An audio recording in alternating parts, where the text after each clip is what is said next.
আমি এখানে কতগুলো টমেটো নিয়েছি। আমি একটা টমেটোর চাটনির আজকে রেসিপি দেখাবো। টমেটো চাটনি হবে, কিন্তু লোকে বুঝতে পারবে না এটা টমেটোর চাটনি। যদি না বলে দেন যে এটা টমেটো দিয়ে হচ্ছে, তাহলে কেউ বুঝতে পারবে না। আমি প্রথমে টমেটোটাকে এভাবে কাট করে নেব। যেটা করব, এই ভিতরের যে অংশ, এই অংশটাকে ফেলে দেবো। এইরকম করে ফেলে দেবো। এই যে পুরো পরিষ্কার করে নেব ভিতরের অংশটাকে, করে এরকম পিস পিস করে কেটে নেব, টুকরো টুকরো করে। এটা রাফলি চপ করলেই হবে, এরকম করে কেটে নেব। এবারে এই যে আমি রাফলি চপ করে নিয়েছি, একটা আমি এরকম মিক্সিং জার নিয়ে আমি কি করব, এগুলো ঢেলে একটা পেস্ট করে নেব। জল দেব না, যতটুকু যদি মনে হয় একটু জল দরকার সামান্য জল দেবো, বেশি জল দেব না। এই টমেটোতে এমনি জলা, বেশি জল লাগবে না। যদি মনে হয় অল্প সামান্য একটু জল দিয়ে এটাকে একটু পেস্ট করে নিয়ে নেব। আমি পেস্ট করে নিয়ে এসেছি। এই যে আমি কিন্তু একটা ফোঁটাও জল দেইনি, সেই জন্য বারণ করলাম যে জল দিতে না।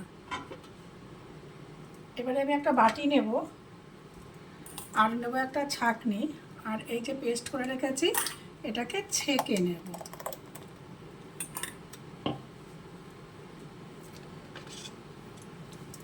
কিছুই করব না, এটার পাল্পটাও আমি ব্যবহার করব। শুধু একটু দেখে নেব যে কোনো বড় টুকরো আছে কিনা। মানে আমার মূল উদ্দেশ্য হবে এটা যে টমেটো সেটা লোককে বুঝতে না দেওয়া।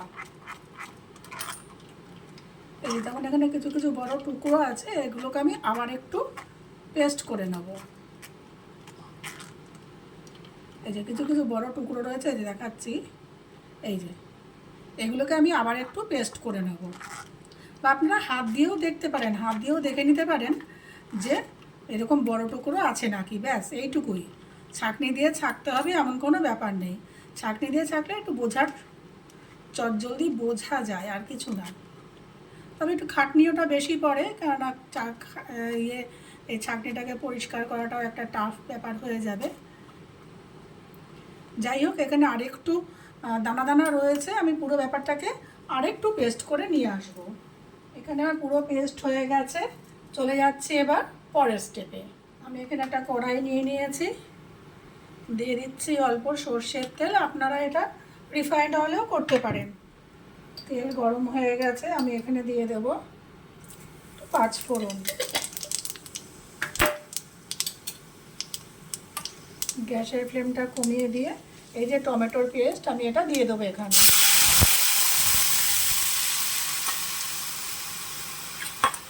সরি, পড়ে যাচ্ছি এক্ষুনি হাতের থেকে।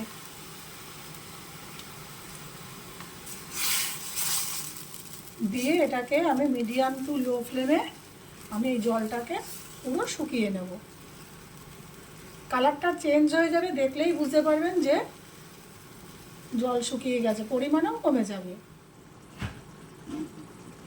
এবারে আমি একটা কড়াই বসিয়ে নিয়েছি, একটা সাধারণ একটা মশলা তৈরি করব। দিয়ে দিচ্ছি শুকনো লঙ্কা, একটু 5 ফোড়ন, আস্ত ধনে, আর দিয়ে দিচ্ছি আস্ত জিরে। আমি এটা একটু বেশি করেই করে রাখি, আমার এটা পরবর্তীতেও কাজে লাগবে, সেই জন্য একটু বেশি করে রাখলাম। কারণ আমি যে পরিমাণে টমেটো নিয়েছি এতটা ভাজা মশলা লাগবে না। এটাকে আমি ভালো করে ভেজে হালকা আছে যাতে পুড়ে না যায় সেটাও আমাদের খেয়াল রাখতে হবে। হালকা আছে এটাকে একটু ভেজে নেব, কিন্তু পুড়াবো না, পুড়লে কিন্তু তেতো হয়ে যাবে।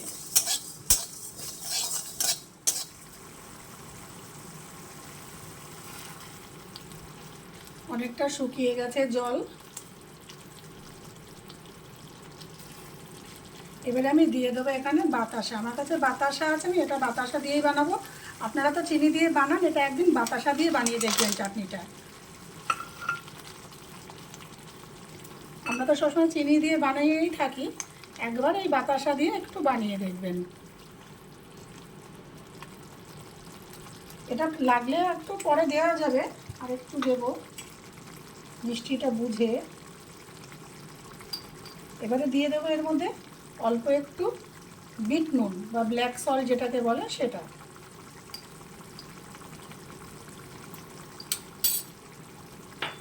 এইবারে এটাকে আমি মিডিয়াম ফ্লেমে এটাকে হতে দেব।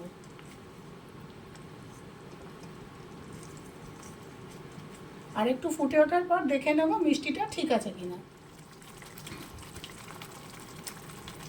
দেখুন কি সুন্দর কালার, আমি কিন্তু কোনো এখানে হলুদ দেইনি।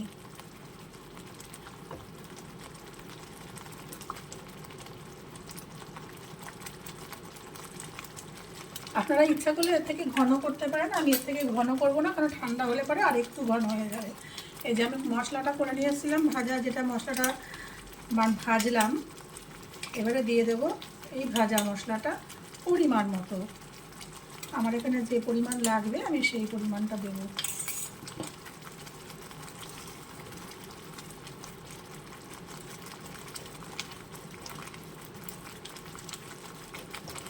এইবারে নামানোর আগে আমি গ্যাসটাকে বন্ধ করব, করে যে ছোটো এক টুকরো, আমার যেহেতু এখানে অল্প চাটনি সেই জন্য আমি একদম ছোটো একটা টুকরো নিয়েছি, দিয়ে দেব লেবুর রস। আপনারা পরিমাণ অনুযায়ী লেবুর রসটা এখানে অ্যাড করবেন বা ভিনিগার অ্যাড করতে পারেন। এইভাবে লেবু বা ভিনিগার অ্যাড করে রাখলে পরে এটাকে ঠান্ডা করে আপনারা এয়ারটাইট কন্টেনারে এটাকে 1 মাস রেখে খেতে পারবেন, গ্যারান্টি দিচ্ছে। এটাকে 1 মাস রেখে এয়ারটাইট কন্টেনারে রাখবেন, রেখে 1 মাস এটাকে ফ্রিজে রেখে খেতে পারবেন। তবে বেশি লেবু রস বা বেশি ভিনেগার দেবেন না, পরিমাণ মতন আপনাদের স্বাদ অনুযায়ী পরিমাণ মতো দিতে হবে। লেবু রসটা বা ভিনেগারটা এখানে প্রিজারভেটিভের কাজ করবে। এবার এটাকে আমি সার্ভ করব।